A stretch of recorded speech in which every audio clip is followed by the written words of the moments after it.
Friends, ఇప్పుడే అందిన వార్త. సీఎం రేవంత్ రెడ్డికి భయం, హైకమాండ్ సీరియస్ అంటూ వార్తలు అయితే వస్తున్నాయండి. దీనికి సంబంధించి వివరాలు చెప్పడానికి వీడియో చేయడం జరుగుతుంది.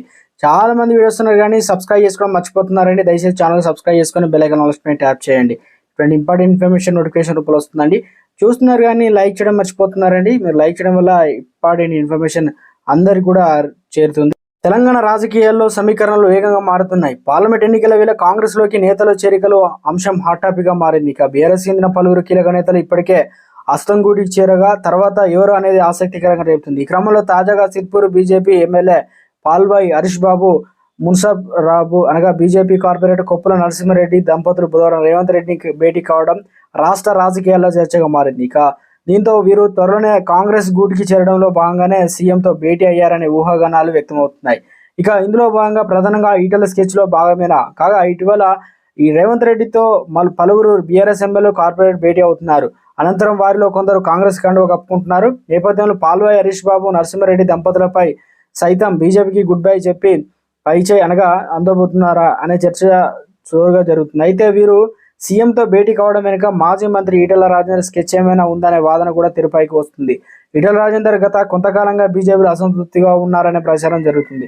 దీంతో ఆయన పార్టీ మారేందుకు సిద్ధంగా అయ్యారని చెప్పేసి ఈ క్రమంలో కాంగ్రెస్ నేత మైనంపల్లి హనుమంతరావు పట్నం మహేందర్ రెడ్డితో ఇటీవల భేటీ అయి చర్చలు సైతం జరిపినట్లు ఫోటో వైరల్ అయింది. అయితే ఈ భేటీ మున్సబ్రాబాద్ కార్పొరేటర్ కొప్పుల నరసింహారెడ్డి గృహప్రవేశం సందర్భంగా జరిగిందని, అప్పుడు తీసిన ఫోటోని సోషల్ మీడియాలో వైరల్ అయిందని టాక్ వినిపించింది. తాజాగా అదే మున్సిపల్ ఏదైతే కార్పొరేటర్ రేవంత్ రెడ్డితో భేటీ కావడంతో గతంలో కాంగ్రెస్ నేతలు ఈటల భేటీ మరోసారి తెరపైకి వచ్చింది. ఈ నేపథ్యంలో హరీష్ బాబు నరసింహారెడ్డి భేటీ వెనుక ఈటల రాజేందర్ ఉన్నారే, తాను ముందుగా కాంగ్రెస్ లోకి వెళ్లకుండా వ్యూహాత్మకంగా ఇతరులకు అక్కడికి పంపి తనకంటూ ఒక స్పేస్ క్రియేట్ చేసుకుంటున్నారా అనే సందేహాలు రాజకీయ వర్గాల్లో వ్యక్తం అవుతుంది. ఇదే నిజమైతే కొందరి రాజకీయంగా ఎత్తుగడలకు కాంగ్రెస్ పార్టీలో ఇబ్బందులు కలుగుతాయి. ఇప్పుడే మొత్తానికి కోమటిరెడ్డి బ్రదరు గతంలో వేరే పార్టీలో ఉన్న వ్యక్తులు వచ్చినప్పుడు బహిరంగంగానే ఎందుకు పంపించారని, ఎందుకు వచ్చారనే విధంగా కూడా అడుగుతున్నారు.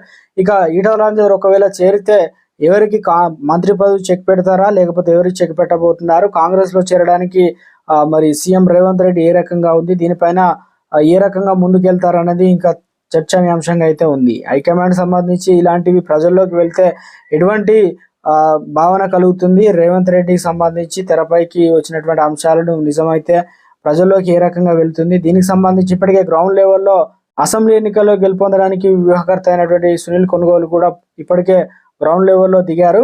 మరోసారి తెలంగాణలో ఈ లోక్సభ ఎన్నికల ముందే కొత్త మంత్రివర్గంలో పేర్లు కూడా దాదాపు ఖరారు అవుతున్నట్టు తెలుస్తుంది. ఈ తరుణంలో ఎవరికి చెక్ పెట్టబోతున్నారు, ఎంతమంది పార్టీలో ఉండబోతున్నారు, ఇక అలుక బునికిన వారిని ఏం చేస్తారు, ఇక 6 నెలల్లో కాంగ్రెస్ ప్రభుత్వం పడిపోతుంది అనే విధంగా గతంలో బీఆర్ఎస్ చేసిన కామెంట్లు అయితే తెర వెనుక రహస్యంగా ఏం జరగబోతుంది ఇవన్నీ కూడా పసిగడుతున్నారు లేదనే విధంగా హైకమాండ్ కూడా సీరియస్ అయినట్టు తెలుసు. మొత్తానికి తెలంగాణలో ఈ ఫోటోలు కావచ్చు, ఇది రాష్ట్ర రాజకీయాల్లో ఒకసారిగా బీజేపీ నుంచి రావడం తెలంగాణ అమిత్ షా వేళ రాష్ట్రాన్ని ఒక్కసారిగా కుదిపేసింది అంటున్నారు రాజకీయ నిపుణులు.